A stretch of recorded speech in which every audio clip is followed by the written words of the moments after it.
Hello everyone, in this video we will be implementing a distance-matched jump state using the Lyra animations for jumping. First, we need to get some jumping animations into our project, and since I'm going to be following the Lyra structure, I'm going to migrate the unarmed jumping animations from the Lyra starter project. I'll go ahead and open its content drawer and navigate through its files through characters, heroes, mannequin, animations, locomotion, unarmed, and I'll go ahead and search jump. Here we have the 6 jump animations we need. I'm going to select all of them and copy them.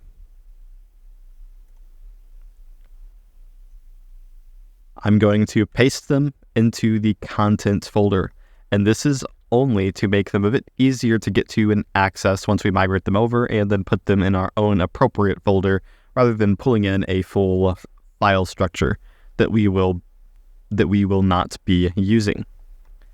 Now I'll select them, right click, and under Asset Actions, I'm going to select Migrate.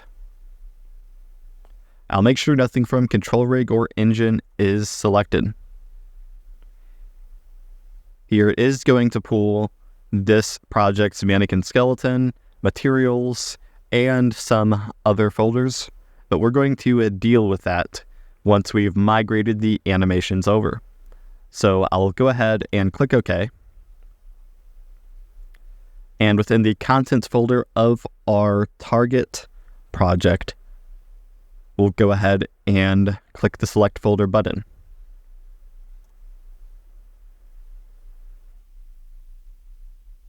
I'll select No for anything that already exists in that project. Back in our project, we have the 6 animations.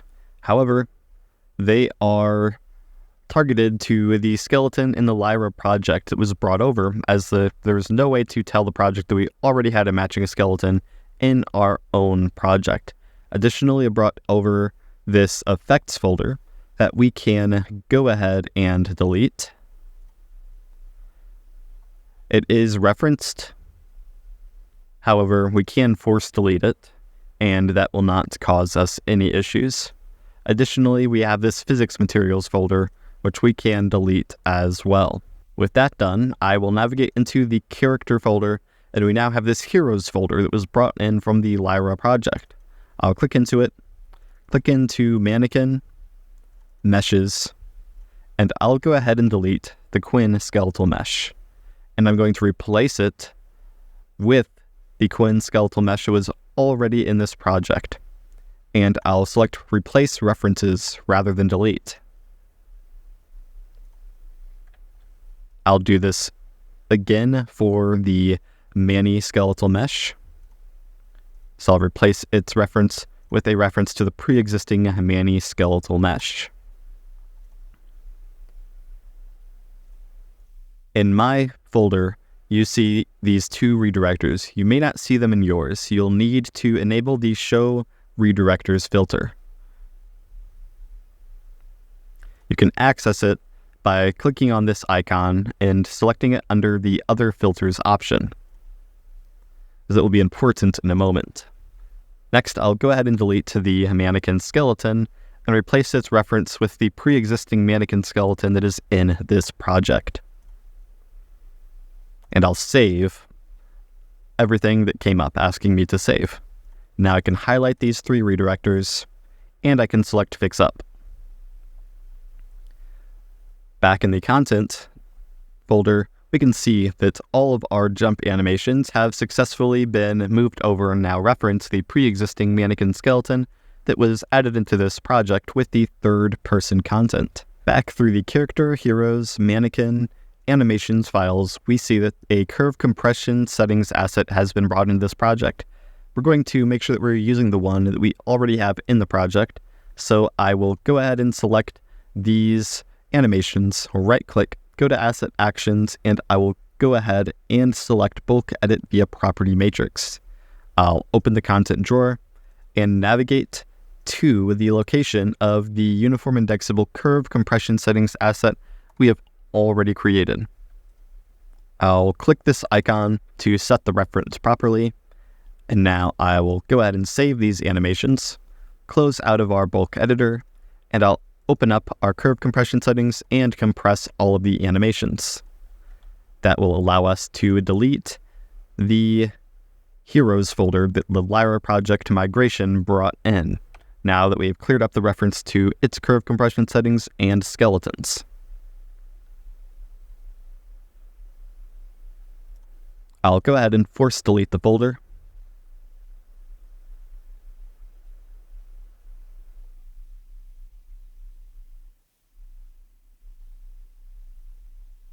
And here it has deleted all the content out of the folders. The folder still remains, though it should disappear upon closing and reopening the project. Within our Locomotion state machine in our main animation blueprint, I'm going to set up the structure for the jumping portion of our state machine. To the right of our pre-existing grounded movement states, I'm going to create a new state alias named jump sources. I will drag out from it and I'll create a new conduit, which I will name jump selector. There are two instances or conditions where we will want to enter into the jump portion of the state machine. If we were to walk off a ledge and begin falling, or if we were to provide a jump input so that we start raising up into the air. We'll want to either enter into a state which will begin with a start jumping animation, or a state that starts at the apex of the jump, which is as high as we will ever be. So I'll drag out from our jump selector and create two states, one named jump start and one named jump apex. The transition rules here do not seem to be appearing, so I'll back out and re-enter into the state machine, and now the icons have appeared so that we can enter into them. Instead of creating a transition rule for the jump sources state alias directly, we can create individual transition rules from the jump selector conduit into the jump start and jump apex states, and when one of these rules becomes true, the alias will be used automatically. So for this alias, I'll go ahead and set its transition rule to just be a true boolean, and I'll do the same for this conduit. With that done, I'll go ahead and set up the individual rules. For jump selector to jump start, I'll go ahead and create a new boolean variable named is jumping. For jump selector to jump apex, I'll create a new boolean variable named is falling. Next, from jump start, we're going to have another state which is named jump start loop. The jump start loop state will connect up to the jump apex state. And again, it is not showing the transition rules for some reason, so I'll back out, re-enter. Okay, now the transition rule for jump start to jump start loop will be an automatic one based on the state of the sequence player. And this will automatically transition into this looping state once we have finished playing the jump start animation. So the way this works is we play a quick animation for jumping up and away from the ground, and then play a looping animation as we're raising up in the air until we reach the jump apex. The transition rule for entering into the jump apex will be based on a new float variable, which I will create. It will be named time to jump apex. And if the value of this float is less than 0.4, we will transition into our jump apex state. From the jump apex state, we can transition into another state named fall loop.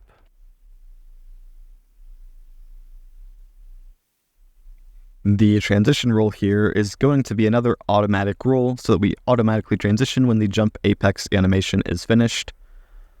From the fall loop state, we can enter into a fall land state. Unfortunately, it looks like I'll keep having to back in and out to get the transition rule icons to appear. And this rule is going to be based on another new float variable named ground distance. We're going to check if it is less than a value of 200.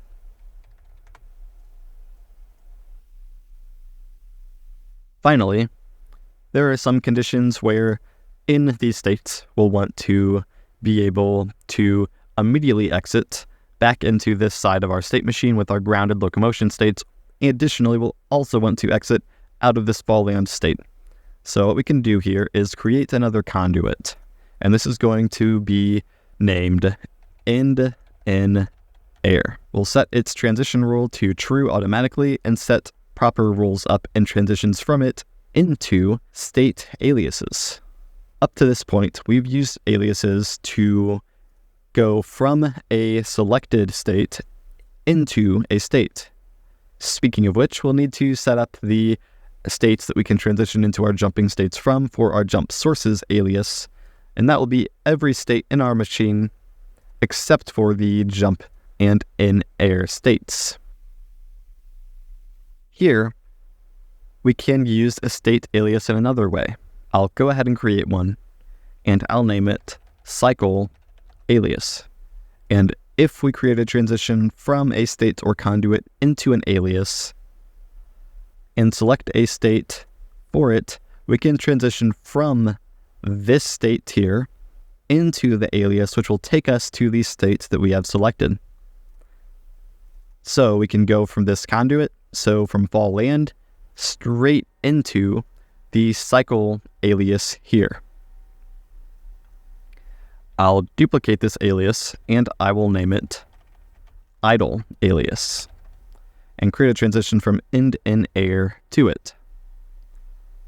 Finally, we might have some conditions where we want to interrupt these states and exit into our grounded movement states. So I'll create a state alias named jump fall interrupt sources. I'll connect it up to the end in air conduit, and I will go ahead and select jump start, jump apex, jump start loop, and fall loop as states we can enter into this end in air conduit from. I'll back out and go back in so that I can access all the transition rules we have here. And now for the jump fall interrupt sources transition rule, we'll go ahead and get a new boolean named is in air. And we will check if it is not true. For end in air to cycle, we're going to check if our character velocity 2D is greater than 0. So we'll get the length of the vector and check if it is greater than a value of 0. For our transition into idling, I'll just make this an automatic rule, but I'll set the priority order of this transition to 2.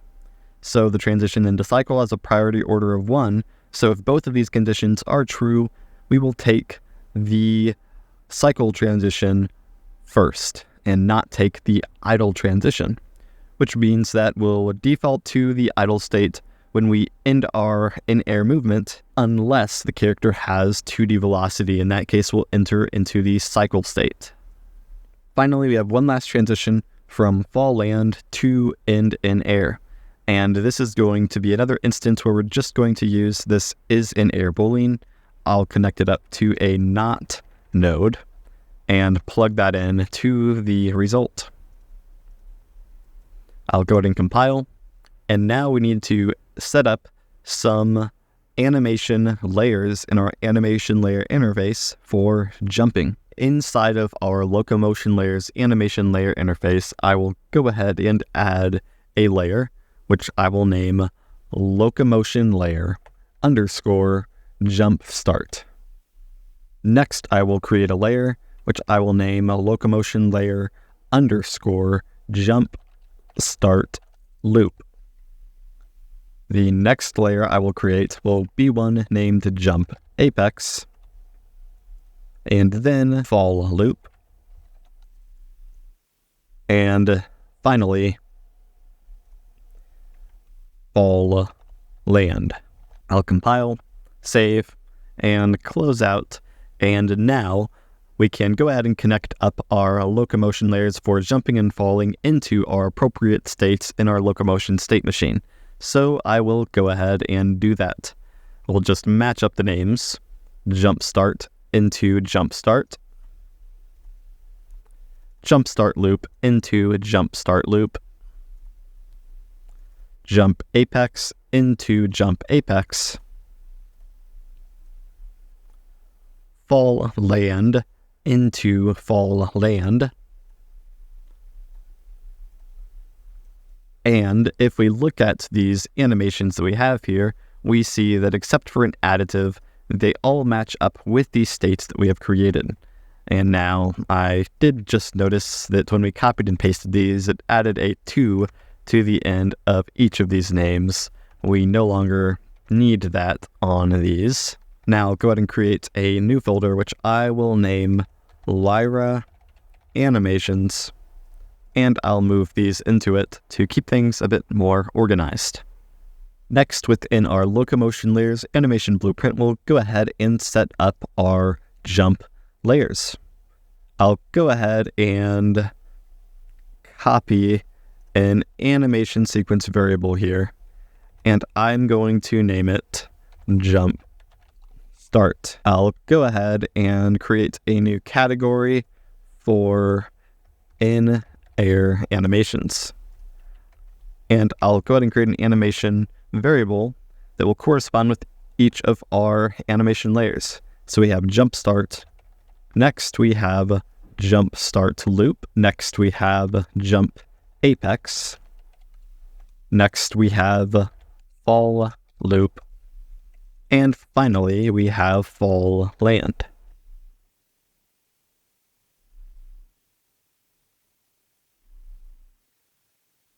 Up in the animation layers section, I'll go ahead and open up the jump start layer and place an animation sequence player anim node.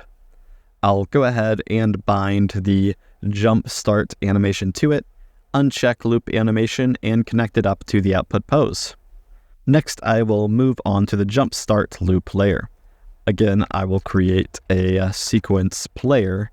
This time I will bind the jump start loop animation. And I will leave loop animation selected. Next, I will do jump apex. This is going to be another sequence layer.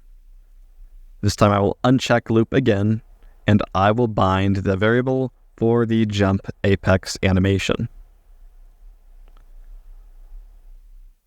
Next we have fall loop, where we'll again create another sequence player. This one will be looping, and we will bind the fall loop animation. Finally, for fall land, we will create a sequence evaluator. I will bind the fall land animation to it, set the explicit time to be dynamic so we can update it in functions bound to this node, uncheck should loop, uncheck should teleport to explicit time, connect this node up to the output pose, and I'll go ahead and create a function bound to its onBecomeRelevant binding named set up fall land anim. I will convert the node input to a sequence evaluator, and I will set the explicit time of the sequence evaluator to 0. Next, for the update binding, I'll create a new function named update fall land anim, and I'm going to convert this node to a sequence evaluator once more, and I'm going to place a distance match to target node.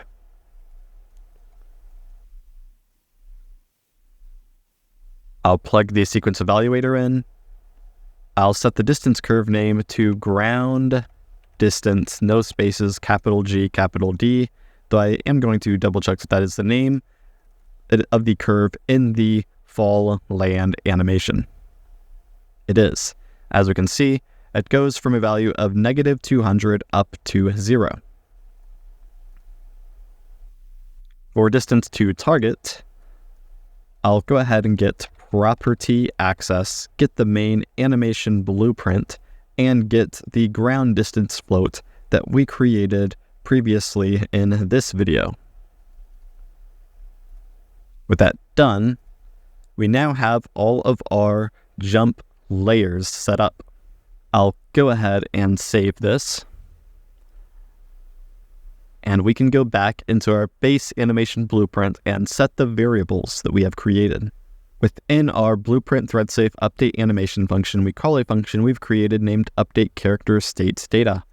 I'll go ahead and click into it, and I'll create a sequence between our entry node and our nodes that we already have in this function, which all deal with gate. Off the second pin of the entry node, we can go ahead and set our is-in-air boolean. It's going to be quite simple to set. I'm going to call property access, and I'm going to get our character movement component, and from it, I am going to get the movement mode. I'm going to check if the character movement component movement mode is equal to falling. This is going to be true if we are raising up in the air or lowering down in the air. As long as we're not grounded, we're going to be considered to be in the falling movement mode by the character movement component. Next, I'm going to set the is-jumping boolean. For this, we're going to use our character velocity vector variable. It is important to ensure that we're using character velocity and not character velocity 2D, where we zero out the z-axis value, as I'm going to split this vector into its components and check if the z-axis is greater than 0. I'll get an AND node now. That will be one of our inputs. For the second, we're going to check if we are in the air. So we want to make sure we set is in air before we set is jumping.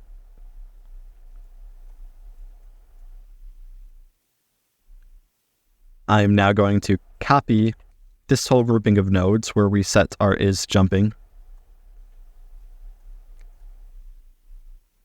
I'm going to replace is jumping with is falling, and I'm going to replace this greater than node with a less than node.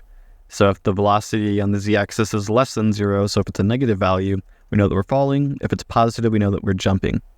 Additionally, we have to be in the air for either of these to be true as well. With that complete, we can move on and set our ground distance variable.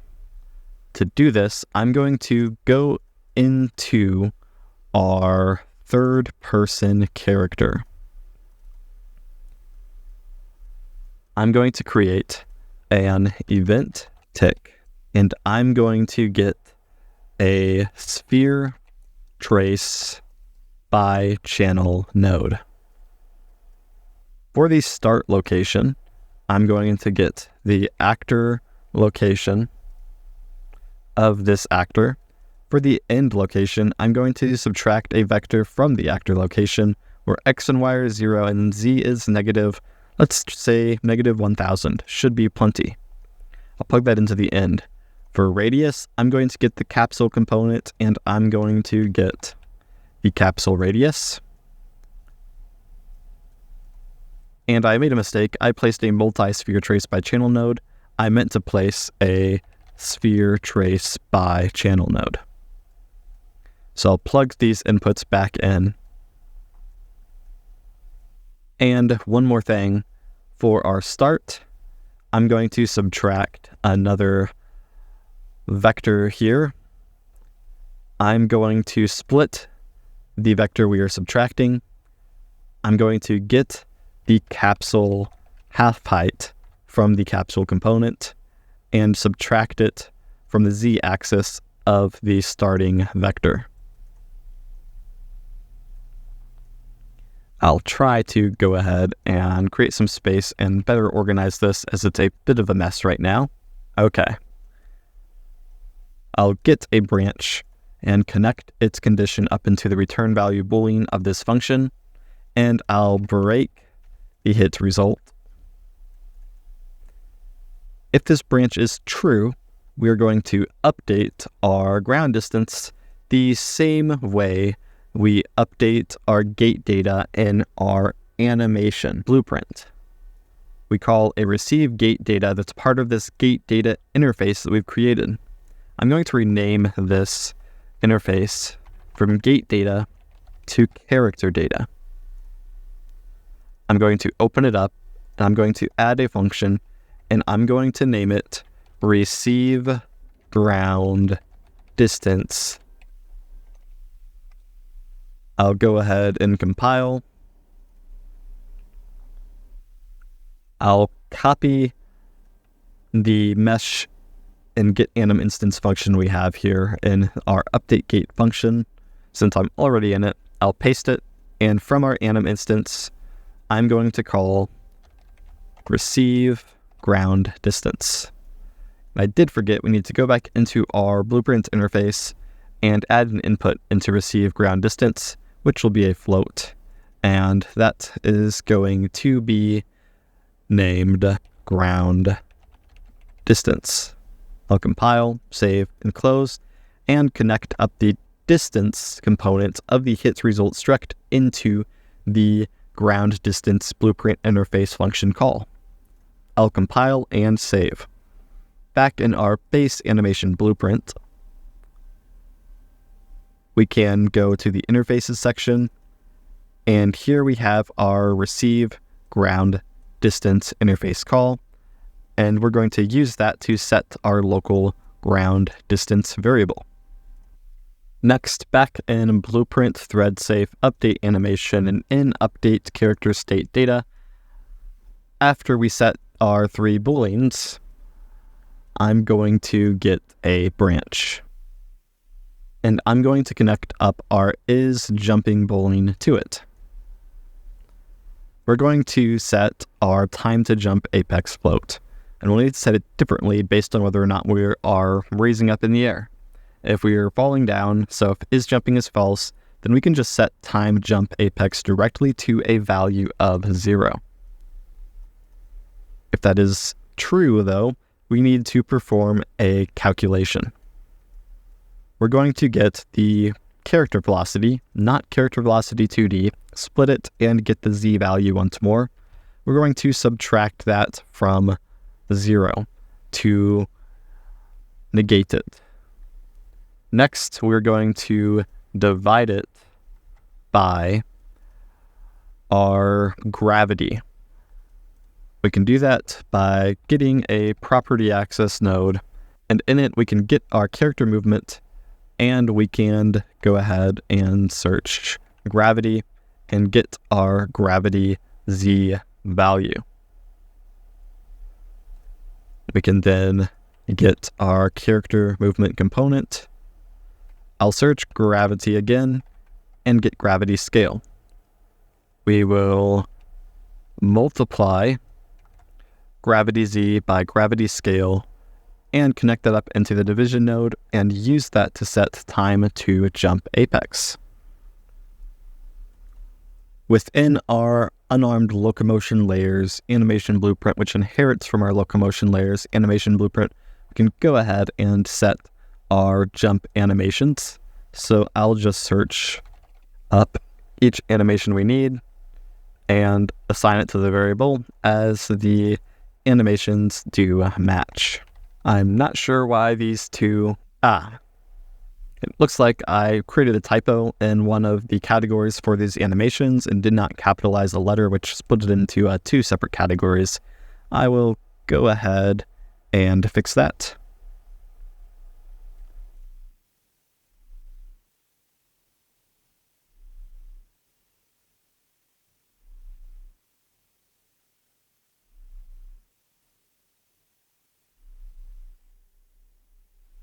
should update, I think, when we close and reopen it. So go ahead and close out of it. And now back in our third person map, if we play and jump, we should jump properly. Though the land does not look all that great. And that is because we've implemented 5 of these 6 animations we need.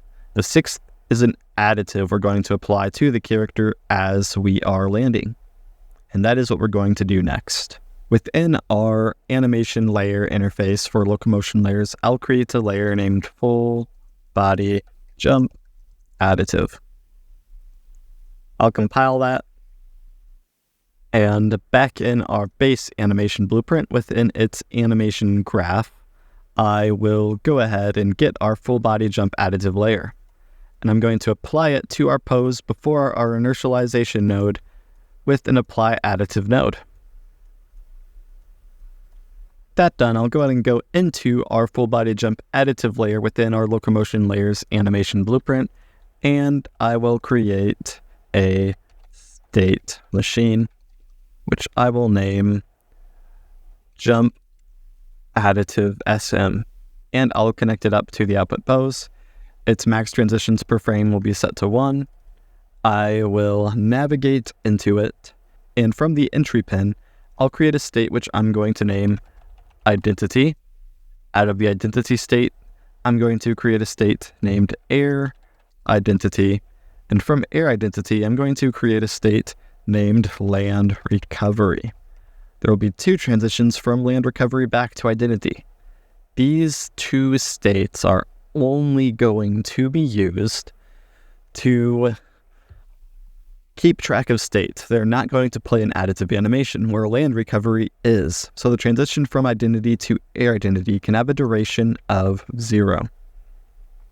The roll from identity to air identity will be set through a property access to the main animation blueprint, where we're going to check if we are in the air by getting our in-air boolean. We'll connect that up directly. For air identity to land recovery, we'll get our is-in-air boolean again, but this time run it through a not boolean node. Finally, from land recovery to identity, for that first transition, we are going to check once more if we are in the air. So I'll connect that up. And for the second one, with a priority order of 2, we are going to make it an automatic roll based on sequence player in state. For our land recovery state, I'm going to get a node that will allow us to create an additive identity pose. The node is named additive identity pose. I'll plug it into a blend node and plug the result into the output pose for the state. The second thing we'll plug into the blend node is going to be a new sequence player. The sequence player, we're going to set loop animation to false, and we are going to bind a new variable to our sequence. I'll go ahead and copy one of these animation sequence variables, and I'll rename it to additive jump recovery. I'll place it into the in-air category, and I'll bind it to the sequence player, and I'll plug that in to the blend node. Next, we need a variable to control the alpha of this blend. I'm going to go back into the base animation blueprint, into thread safe update animation, and for update character state data, I'm going to add a new float input named delta time. And I'll plug the delta time input for thread safe update animation into our update character state function. Finally, I'll add a third pin onto our sequence player. I will get 2 branches, and I'll connect the first branch to our sequence node and the second branch to the false pin of our first branch.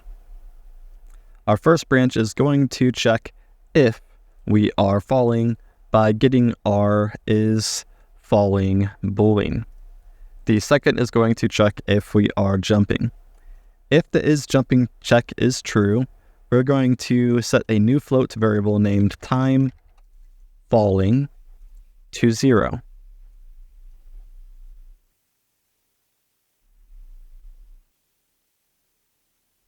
Off of the true value of the first branch, which checks if we are falling, we're going to set time falling by accumulating time.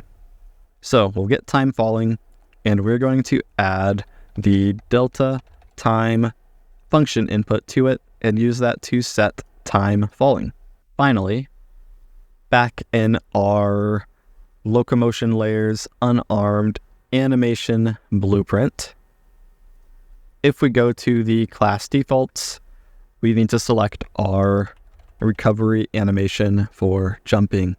Additionally, I've set it up so that its additive is local space and referencing the first frame of the idle animation. I found that that was the best result, so you'll need to do that in the additive settings for your sequence that you've imported into this project. Now, back in our Locomotion layers land recovery state, we're going to use property access to get that variable we created, our time falling variable. We'll plug that into the alpha directly. And finally, back in our animation graph, I forgot to show this earlier or do this earlier. We need to make sure that the idle alias is idle selected. I duplicated the cycle alias, but left it on cycle, and that would definitely create some issues. If all of that done, if I play and jump, it looks like we play an additive based on our time in the air. However, one last thing, we do get stuck when we jump and are meant to go into the idle pose, which is likely because of this automatic rule based on sequence player and state, because we are using a sequence evaluator for fall land, and I've noticed a bug where sometimes the automatic rule doesn't work with sequence evaluators. So I'll copy the not is in air condition, and I'll replace the transition rule for end in air to idle with this value. And I'll make sure it is no longer set as an automatic rule. With that done, we should be able to jump and play our recovery animation properly when idling, and we do.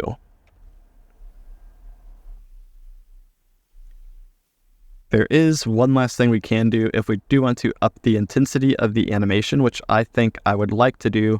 We can multiply this by a value. I'll try 1.5. And it should automatically be clamped to a value of 1, so we shouldn't have to worry about doing that manually. Yep, that makes it a little bit more evident, I think. We could even do, let's try 2.5 maybe.